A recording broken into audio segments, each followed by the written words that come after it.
And we are live. Hello, everyone. Welcome to Censored. Thanks for being here. I am joined by Eleanor Goldfield. For those of you listening on the podcast, she waved silently. She likes to mime things for the podcast but listeners. That was the point. It was supposed to be a pregnant pause. You hate the so that podcast people listeners? Listening to the podcast wouldn't know if I was here until I spoke later on. But now you ruined it. I think it was more of an aborted pregnant pause. But for those of you listening on the live stream, she just gave me a look. All right, so we have many stories for you. Thanks for joining us. Please click thumbs up, leave a comment, say hello to folks, say hello to the community. Thanks for being here. We really do appreciate it. We have several stories, like you saw in the title. There's apologies coming out of one of our largest cities for medical testing on inmates. We'll be getting to that in a minute. The latest fucking amazingly hypocritical, hysterical, all of the words thing that Joe Biden just did. We've got a story on a death row inmate that definitely should not be there.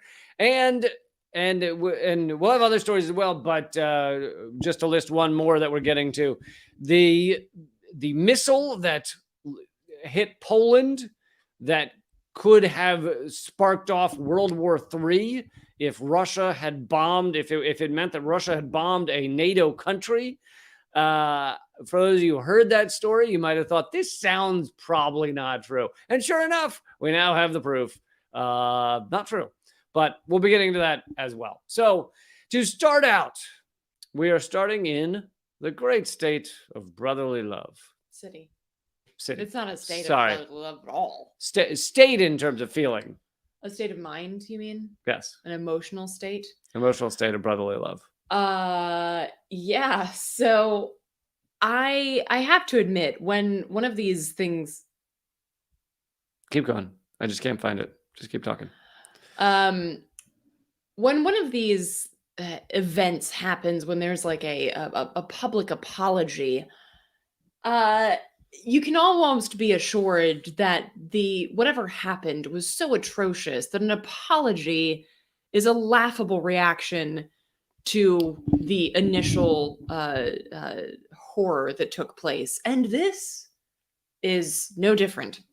So, Philadelphia apologizes for decades of medical experiments on Black inmates that involved a component of Agent Orange. Wow. Agent Orange? But that's not all. So, and I don't want to jump the gun, but we do have to explain to some people what Agent Orange is. Well, you can. It's a chemical weapon, basically. Chemical weapon used in Vietnam. We claimed it was just an herbicide, so all it was going to do was kill the plants, which is horrific enough. We were like, we don't like fighting in jungles, so we're going to drop this thing made by Monsanto all over the place to kill all the plants. Of course. Big surprise, this thing is also heavily carcinogenic and has for years has caused generations has caused people, not just Vietnamese, which is horrific enough, but also American soldiers that were over there have died from things like lymphoma and other things. And there are children still born that have extreme birth defects, such as no arms or legs, or face. What? Oh my gosh, my brain is like face blindness. No, they can't recognize people very well. I'm having brain blindness right now. Facial deformities, all kinds of physical and mental deformities, thanks to Agent Orange. So this is still being felt in Vietnam today. And a component of Agent Orange was used here at home, back on the home front, which there's a bit of a tangent here that we can go on, but I'll just briefly mention it. Imperialism is a home game as well as an away game, to use the parlance of baseball. It is never something that just happens to other people. And I think it's really important to recognize that, so that we understand how important anti-imperialism is for our agendas, for our perspectives on the world, the lens with which we look at issues.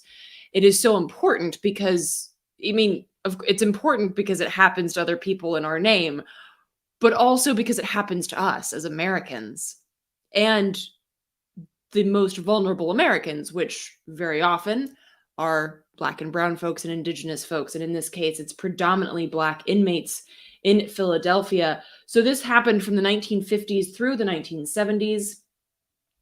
Basically, what happened was University of Pennsylvania researcher Dr. Albert Kligman conducted dermatological, biochemical, and pharmaceutical experiments that intentionally exposed about 300 inmates to viruses, fungus, asbestos, and chemical agents, including dioxin, which is a component of Agent Orange. So it's not just Agent Orange, which would be fucking horrific enough. It's also viruses, fungus, asbestos, things that we are very well aware of that are detrimental to people's health. And this is reminiscent of what happened in concentration camps in World War II. People might be familiar with the name Dr. Mengele, who did all kinds of fucking experiments on people in the concentration camps. I like that we still use the honorific doctor. Well, he did go through medical school. All right, let's give the guy the respect he deserves. That's true. Like, would you call him like Mr. Hitler? I guess you would know. That's true. I believe it was Hitler Esquire. Adolf Hitler Esquire. That's a good point, Lee. Fuck them. Fuck this Kligman. Listen, he did not study that hard for 7 straight years to be called Mr. Mengele. But this is the same concept, right? You basically you test whatever the fuck you want, things that you know are dangerous to humans. You test them on the humans that are quote unquote disposable in the mind of the system, in this case, Black inmates. And the report goes on to mention that a lot of these inmates were just awaiting trial, were trying to save money for bail, and many were illiterate. So these are like the most vulnerable. These are poor Black people in Philadelphia, poor Black men in this case in Philadelphia, who were literally captive and had nowhere else. They had no choice in the matter. And I would also imagine, at least in all the instances of similar things that I've read, like the testing of MK Ultra on inmates, they are not fully informed on what's going on. So you can be just guaranteed that they were told it's not harmful or whatever. Well, I'm assuming that they're mentioning, I don't know this, but I'm assuming they're mentioning that they were illiterate because there was possibly some piece of paper that was shown to them like, oh, here's what it is. And right. Of course, if you can't read, then what the fuck is what the fuck good is a piece of paper that explains the potential hazards of this if they were even that honest about it? Yes, and Daniel in the comment section brings up one of the most famous experiments done on Black people in America, or the Tuskegee experimentation with syphilis, I believe. Mm-hmm. So somebody said what happened, and I guess you're asking about the inmates. There isn't a lot of information specifically about the inmates here, but it says that they would go on to have lifelong scars and health issues from the experiments, which I guess is not surprising if you're giving them fucking Agent Orange and fungus and viruses. And actually it says that in 2000, this is a kicker, right? This is where the apology really feels strongest. A group of inmates filed a lawsuit against the university and Kligman in 2000, but it was thrown out because of the statute of limitations. So, riddle me this, Philadelphia. What the fuck good is your apology when people tried to seek out a basic form of justice in terms of our courts, right, for poisoning people who were in cages against their will, against their knowledge, but that wouldn't go through because it was too late. And somehow your apology is going to smooth over all of that? Are you fucking kidding me? Like, this is so America, right? Like, I'm sorry. It's really, you know what? That was our bad. Sorry about that. But you know what? Let's move on. Let's let bygones be bygones. And why don't you just get over it? But at least we get a sorry, you know? Right? That really, I think that pretty much does it. Yeah. I mean, I feel better. Don't you? Yeah, white Me, America. a totally unaffected human being. White with this whole America. situation. White America feels much better. We said sorry to those folks. They should stop complaining about it. But again, I wanted to share this story, because of the story itself, but also because of these connections, the connections with imperialism, the connections with fascism, to recognize that the US is a thoroughly fascist state and has been basically since its founding, even though fascism wasn't really an ideology at that point. Can I just throw in here, and to link that directly to these Black prisoners, many of them, as happens today, are truly innocent of anything, or they're guilty of some crime that was made up just to arrest Black people, like loitering or whatever the fuck. So yeah, it is fascism. But I would also point out that it doesn't matter what the fuck they did. Like you could have the same experiment on death row where it's only murderers. I would feel this. I mean, I wouldn't necessarily feel the same, but it's still horrific. I don't give a shit what these people did. That is, to me, that is like completely pointless.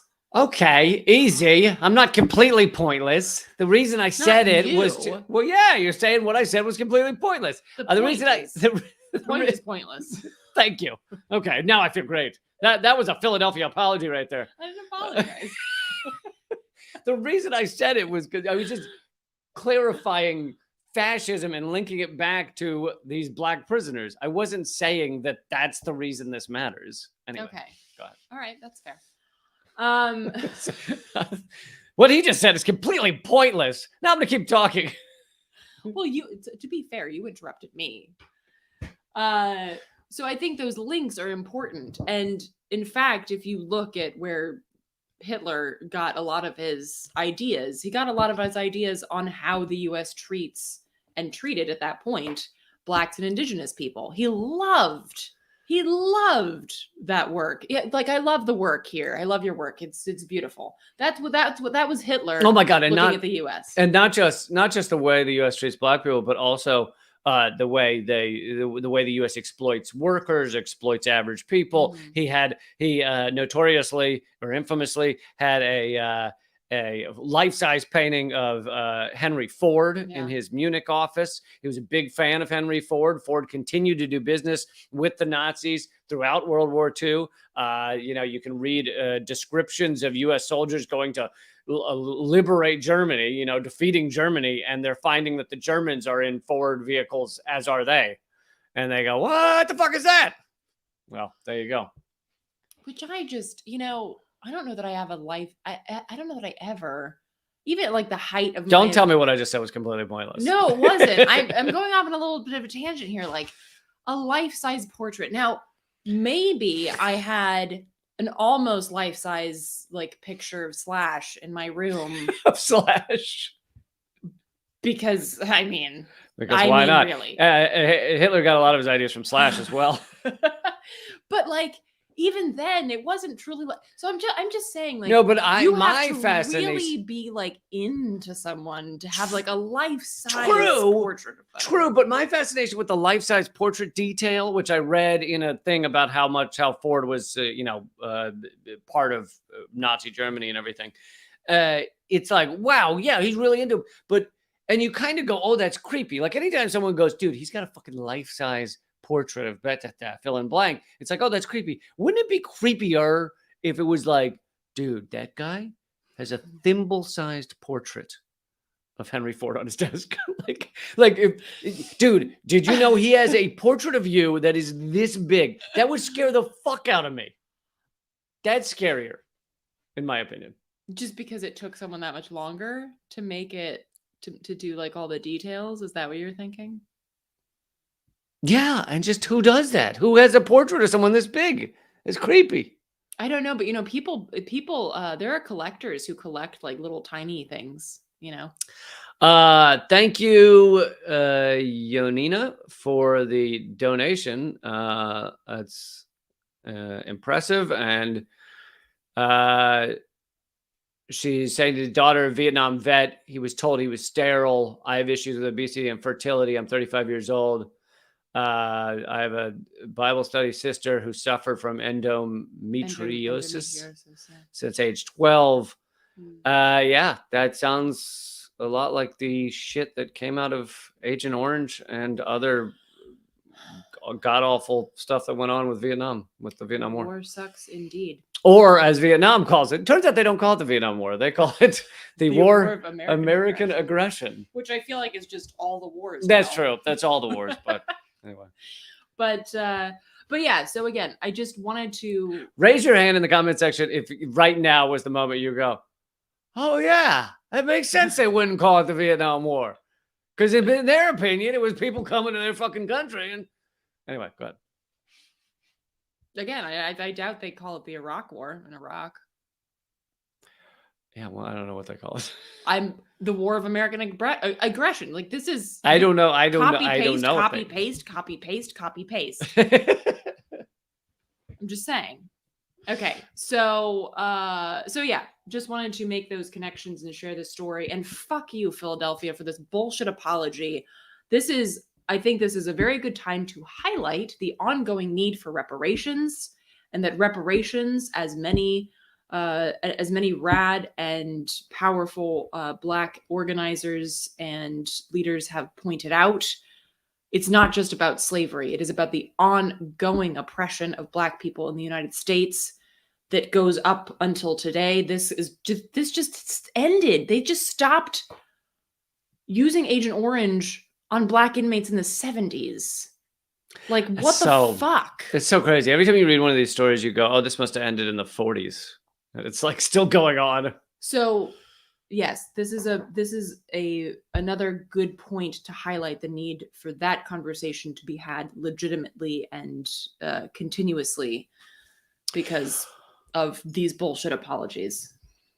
So moving on, Joe Biden has done something wonderful, as he does. And for those of you new to our show, we defend neither party. We think they are, or not think, we know they are both fucking capitalist corporate shitbags that are destroying roughly reality. I don't want to, keep it to any area of the country or the world. So I'm going to just say destroying reality. So anyway, this is latest from Joe Biden, especially now that the election's over and he doesn't really care about pretending to give a shit about anybody. The Biden administration has declared Saudi Arabia's crown prince, Mohammed bin Salman, should be shielded from lawsuits for his role in the killing of a U.S.-based journalist, Jamal Khashoggi. That's a big contrast with President Biden's campaign trail denunciations of the prince. I'm shocked. Now, I'm going to, in the comment section, please, again, raise your hand if you thought Joe Biden was going to keep his campaign promises. I mean, this shit is, but this is particularly incredible. And I'm going to get to the deeper aspect that I think a lot of other people who are covering this probably are not mentioning. But this is particularly disgusting because this is a Washington Post journalist. So this isn't even like some indie outlet that they don't give a fuck about. This isn't Julian Assange that they clearly or don't give a fuck about because they're persecuting him and imprisoning him and torturing him. This is a Washington Post journalist. And the Washington Post is that's a, what do you call them? Stenographers for the State Department? Yes, stenographers for the State Department. And he goes to the embassy in Turkey and they proceed to chop him up and put him in a barbecue pit. And it was directly, they now pretty much know it was directly. I think you should clarify that you're not kidding. Oh, no, I'm not kidding. Yeah. Like, because it sounds almost like a hyperbolic joke. Oh, they chopped him up and threw it. Like, no, really. Right. Like someone really railed against Trump and they were like, hey, chopped him up and threw him in a barbecue pit. Yeah, no, they literally chopped him up and threw him in a barbecue pit. And they now basically know that this was ordered at the top level, which is the Saudi crown prince. So this is particularly horrific. And here's Joe Biden saying this man who did this should be shielded from any kind of civil prosecution where he would owe money. By the way, whatever they could come up with, let's say they said, oh, he owes $1 billion to the family, like $1 billion with a B. There would still be nothing to him, but the point of it would be too much for him to handle. But here's the deeper reason that they are not going to explain to you on other live streams, other independent media, definitely not mainstream media. The reason America bends over and bends over and bends over to Saudi Arabia is because of the petrodollar. The agreement between Saudi Arabia and America that OPEC will sell and buy oil in dollars makes the dollar powerful, which makes the dollar keep its value. Obviously, you guys have seen a lot of inflation, but not the extent you would see if we didn't have the petro-based dollar. And so, therefore, the U.S. can print as much money as we want, $1 trillion a year to the Pentagon, $21 trillion in unaccounted for adjustments at the Pentagon over the past 15 to 20 years, can print as much money as they want, and the dollar doesn't lose most of its value. So that only happens because the dollar, the American dollar, is the petrodollar. It's the reserve currency of the world. And that is, and so the agreement with Saudi Arabia, and Saudi Arabia, what did they get out of the agreement? They get the endless backing of the United States military, largest military in the world, obviously military bases around the world, 900 roughly around the world. Meanwhile, how many does China have outside of China? One. And it's like right on the border too, isn't it? I thought it was like, like kind of like. I thought it was maybe in Africa, but anyway, I could be wrong.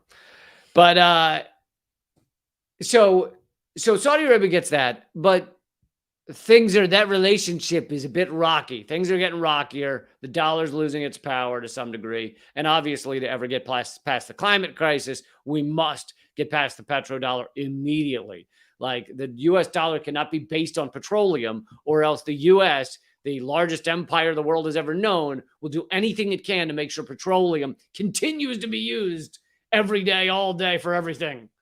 So there's a little bit extra of why we are so fawning, why we are so in the debt of Saudi Arabia and will go to the extent of protecting a known murderer and, also causing the genocide in Yemen. So I don't want to act like Khashoggi's the only one they've murdered, but anyway. Well, right. But as you said, it's a link to something that the U.S. government has cared about, which is the corporate media. I mean, right. Like it's like if some guy normally, from CNN got fucking offed, then you'd think that the U.S. government would care, because those are their people, right? Those are the people that carry on their bullshit imperialist agenda. So you'd think that they'd care, which we've already established since long ago that the U.S. gives no shits about Yemen. And if it were, you're right. If this same thing had happened by a country that not only, obviously, one that we're enemies with. So, if fucking North Korea or Iran had actually had a journalist chopped up, we would have, God knows what would have happened. But also with our allies that don't have as much power over us as Saudi Arabia does. So if you, fucking Belgium had chopped up a journalist or some shit, I think you'd see something pretty serious that's not on the level of like, funny you did that. Okay, let's move on. What new topic? How about them Miami Dolphins recently? Yeah, that's and somebody mentioned that they're still waiting for 9/11 justice. Yeah, and that was another aspect. Of course, the Kingdom of Saudi Arabia has been shielded incredibly well from any kind of link to 9/11, even though they are, can I say balls deep? Up to their necks. Do you mean, am I going to bleep you out? No, I just meant I don't know. Does that feel right, or is it up to their necks? I don't know. I'm workshopping that one. How about up to the necks of their balls? Up to their balls necks? Is that a thing? is that a thing that you guys talk about? Do they have? No, I was telling one of those jokey jokes. Okay. Sometimes I've been known to do that. I don't know what you guys do in the fucking locker rooms or whatever it is that I don't know. We talk a lot about our balls necks. Yeah. Well, Okay, so next story. God, there's a lot of death in this episode. We actually have good news coming up a little later, but Well, this is a call to action, if you will. So, stay tuned. Get a pen and paper. I like a good call to action. Yes, and You have to lean towards me a little why? because you were out of the screen for a second. Oh, well, I gotta read. And Lee has a bit of a story time that he can add to this story. Story time. Thanks for making it seem like I'm going to do something adorable in a minute. Okay, where am I? Okay, so this is actually happening in 10 days. If I don't know when you guys are listening to this, but it is November 19th as we're recording this. And the supposed execution of 37-year-old Kevin Johnson in Missouri is slated for November 29th, and we will share the information how you can call and push to stop his death. But basically, what the Kevin Johnson story is a story that could be, again, copy and pasted throughout the country. But basically, he's been in prison since he was 19. He for killing a cop. And though he does admit that he killed this cop, it was after the cops raided his house and murdered his kid brother, who was 12 years old. And he has a daughter and a grandchild now as well. And this article that for those of you watching, you can see on Truth Out. For those of you listening, it's a Truth Out article that is an interview with Kevin Johnson, who goes through what happened that day, explaining, the turn of events and what happened, and also pointing out what happened with the trial. That it was, I believe, where was it? Hold on. Da, da, da, da. Okay, so there was a hung jury in Johnson's first trial who rejected the first-degree murder charge and felt that it should be a second-degree murder charge based on his past and the fact that he watched his 12-year-old baby brother collapse and die during a police house search. And then in his second trial, it was an all-white jury. The prosecutor eliminated potential black jurors, and this was okay, apparently. And he was sentenced to death for killing the white police officer. And I know that you've had in your act and in your reports before these statistics about, it's not about the race of. It's the number one determinant of whether someone gets the death penalty in very similar, basically equivalent cases is a lot of people would go, oh, it's not racist. A lot of white people are executed, but actually it's racist in a way a lot of people don't understand. It's the race of the victim is the number one decider. So if you kill a white person, that is something that American society treats as very serious. You need to die. If you kill a black person or Hispanic person or an Asian person, we apparently, according to statistics, view that as far less of a crime. Right. And so basically his defense, his team is basically trying to highlight that. I mean, first of all, he was 19 years old. He had just seen his 12-year-old brother collapse and die during a police house search. He grew up under impoverished and traumatic conditions of child neglect and child abuse. His advocates assert that racist prosecutorial conduct and ineffective counsel impacted his defense, and that court-appointed attorneys failed to present mitigating evidence to the jury. Again, very common stories that you see all across the country, particularly in the case of Black and poor defendants, that the context of the crime is not interesting. It's not brought up.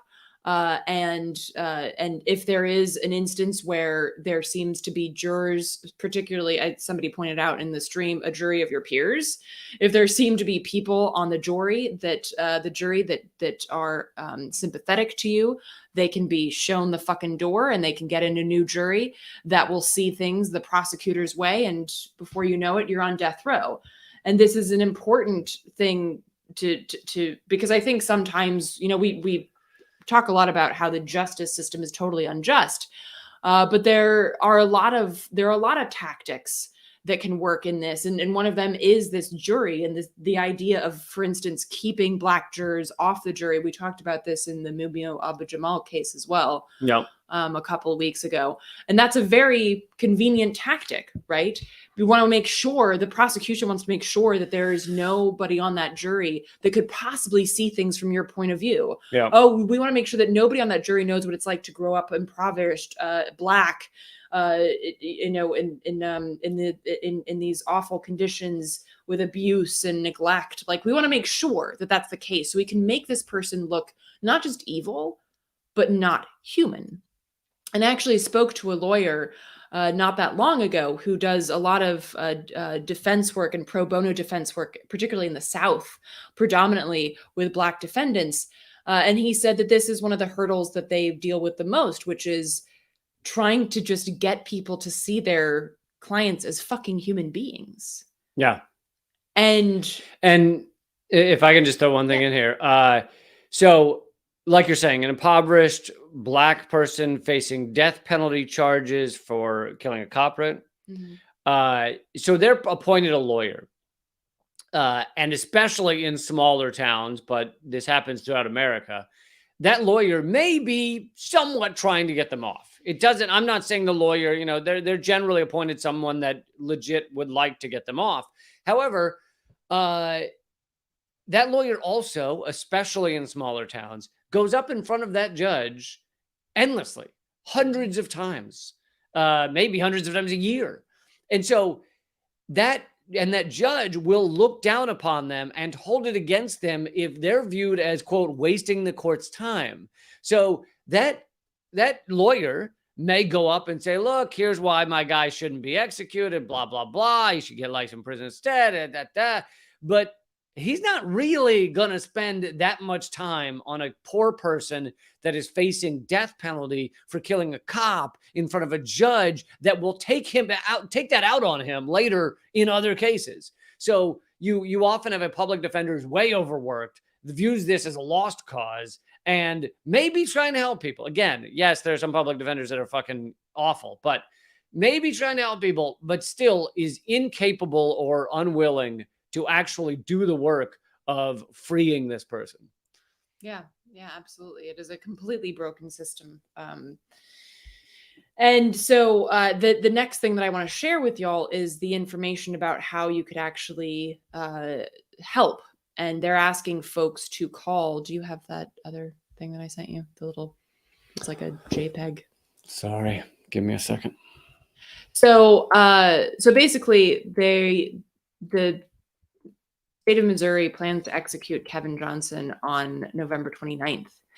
And so his advocates are asking for people to call the office of the governor, Mike Parson.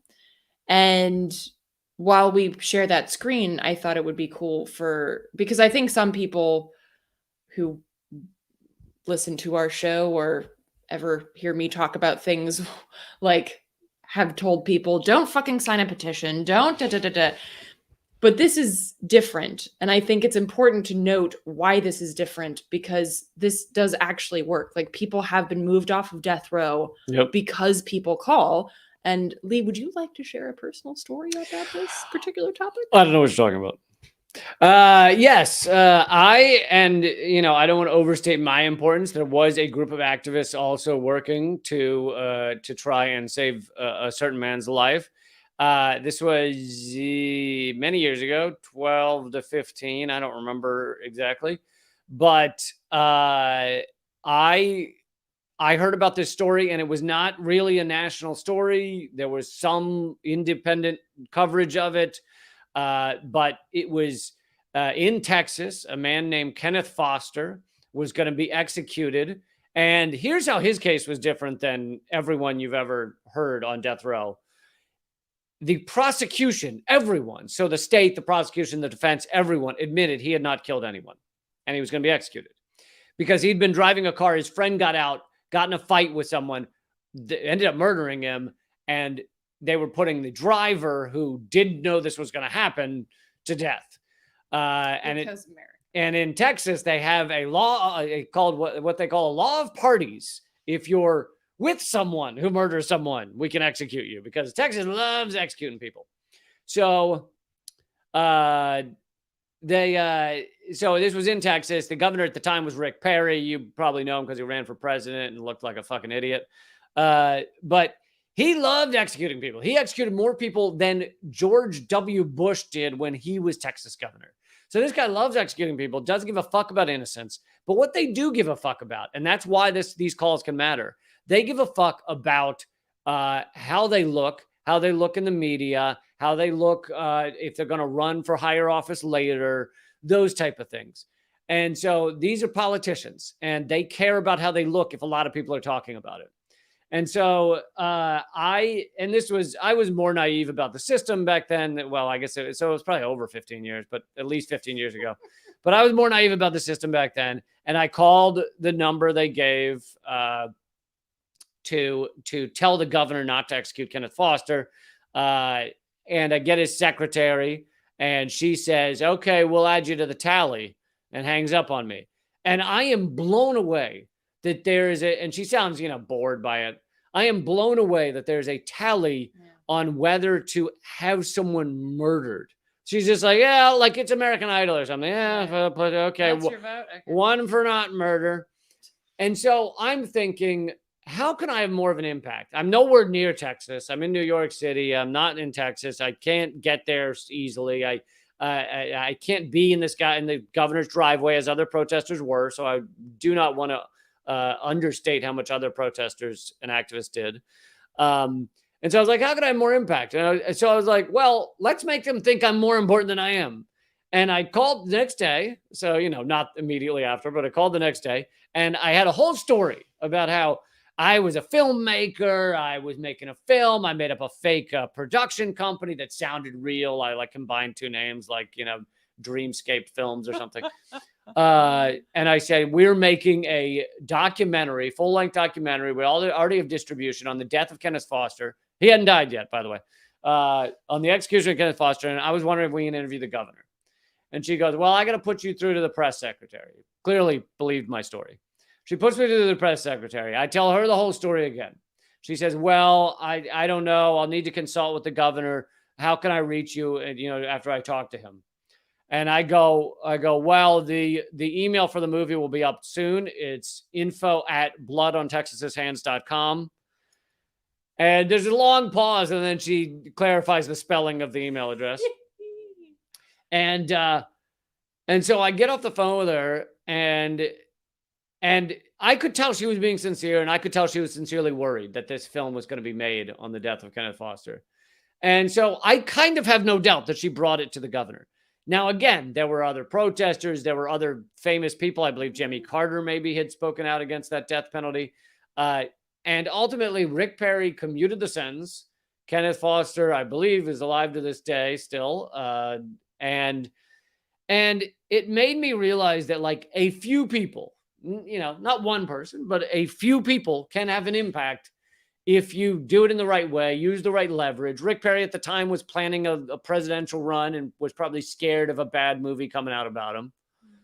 And that's what it comes down to, is how can you have an impact greater than you as just a single person might be able to have?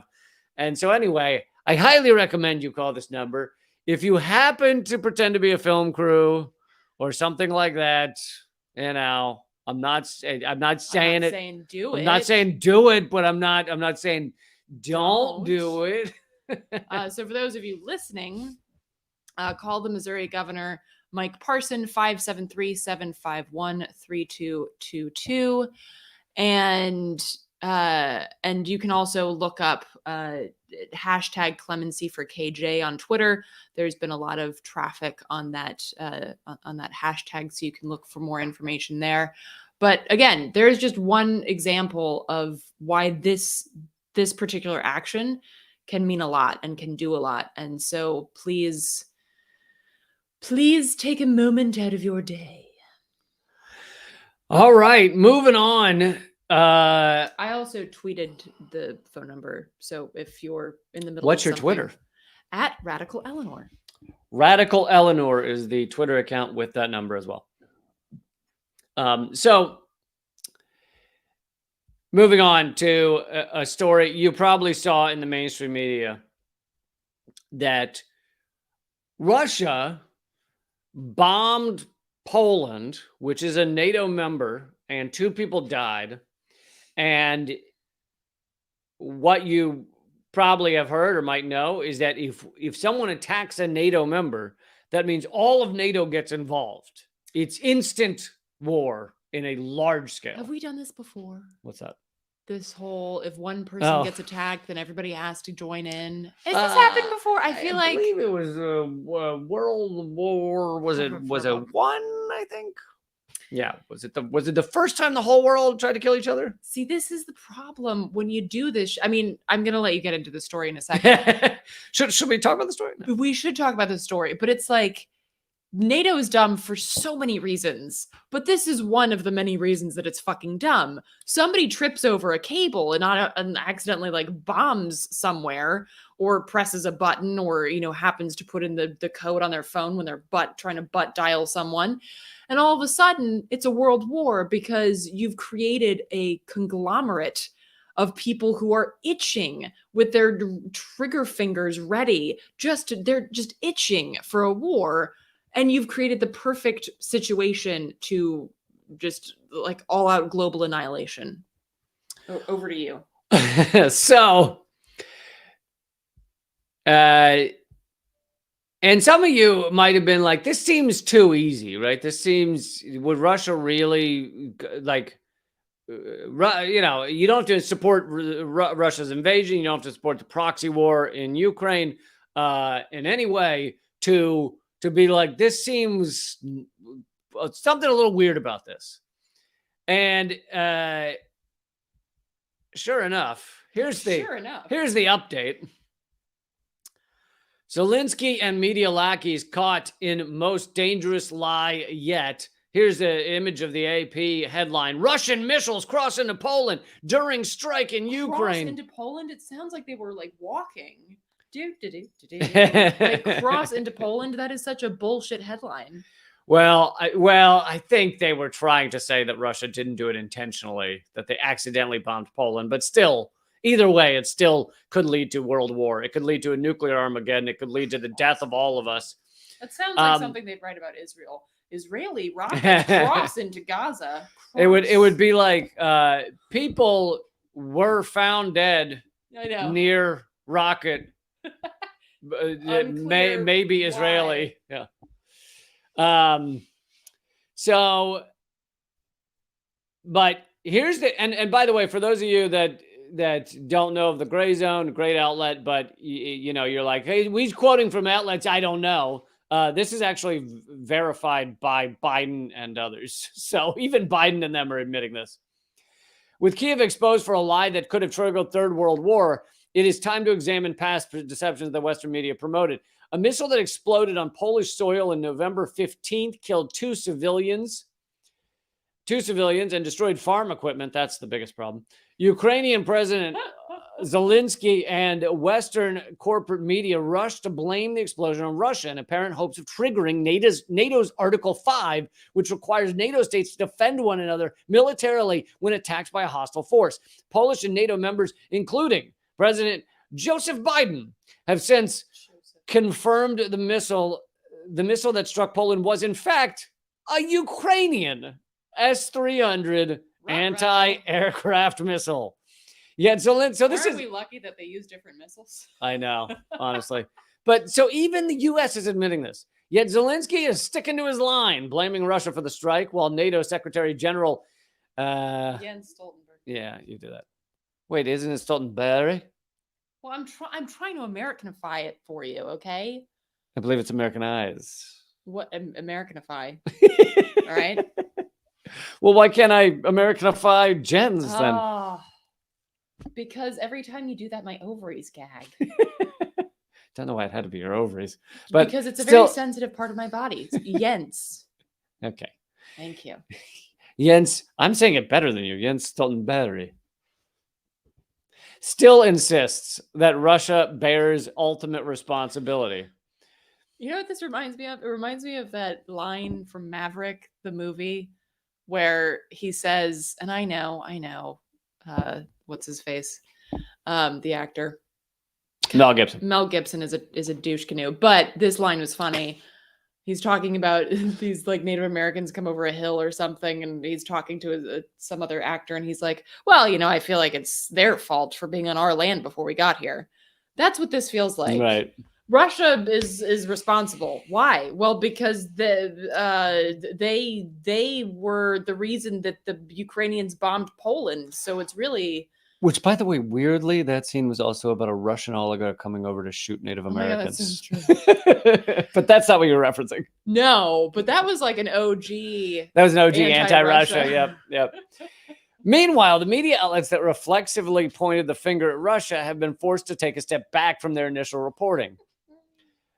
Russian missiles hit Poland, the territory of our friendly country. People died, Zelensky insisted on November 15th.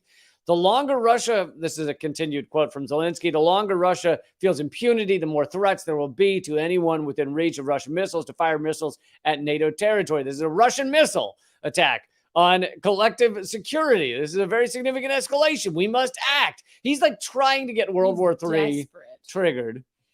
Zelensky held firm the following day, despite mounting evidence that his own country's air defenses were responsible, declaring, "I have no doubt that this is not our missile. I believe that this was a Russian missile based on our military reports." By this time, most analysts, end quote, by the way, by this time, most analysts rejected the Ukrainian president's assessment, including the founder of the U.S. government-sponsored intelligence cutout Bellingcat. For those of you who have ever heard of Bellingcat report or tweet or anything, it is the most pro-U.S., U.S. empire. It's just like straight CIA garbage. And even the founder said, at this point, I think it's fair anyone saying that a Russian missile hit Poland based on the current evidence is being irresponsible. A Russian attack on a NATO member, Poland, could have triggered Article 5 of the NATO's compact, which compels its members to consider an attack against one ally to be an attack against all allies. Such a mobilization would have amounted to World War III. And as you were saying, it's insane for alliances to spiral out of control like that. But for those of you who saw this, and my biggest point on this is the mainstream media, like they will do tons of coverage when they think it's a Russian missile hitting Poland. But then when they find out that it's not, they'll do a little, maybe, if you're lucky, a little bit of coverage about how it was a Ukrainian missile, and that's it. Or they'll do a retraction on page like 25. Yeah. So most people walk away from a story like this thinking Russia bombed Poland, no matter what, even if the mainstream media admits it later. Yeah. The damage is already done. Yeah. And so, yet again, we see our horrific mainstream media. We see these bullshit lies. We see the parade of propaganda that's fucking hurled at us, to mix my metaphors. And it's like every time I hear a story like this, I go, we'll find out in a day or two this isn't true. I'd say, and then somebody sent me a story about Iran executing 15,000 people, which is a lie, by the way. But I wrote which mainstream media has also admitted was a lie. Fake. And I just wrote to him. I was like, anything that has to do with Iran or Venezuela or Russia or Cuba, or just fucking don't believe it if it's US media. Just don't. Like US corporate media. Because it is just the amount of bullshit that is just pouring out of these outlets when it comes to the enemies of the state, which are predominantly people that have never actually done anything to us personally, like as a nation or as a people.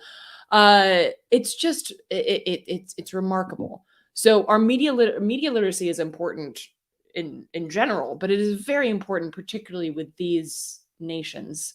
So yeah, don't believe it. Okay, so we are headed to rumble.com/Lee Camp. We're already streaming live there. So if you're watching there, nothing will change. It's completely free to continue watching there. Please join us there.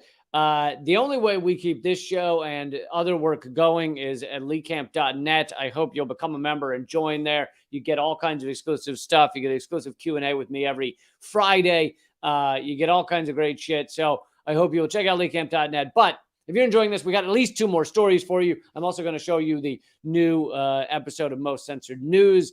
So that will be played as well. So join us, rumble.com/Lee Camp, and we will keep going right there, right now. Right here, right now. Would you like to start on this story? Sure. This largest is dam a removal. good news story.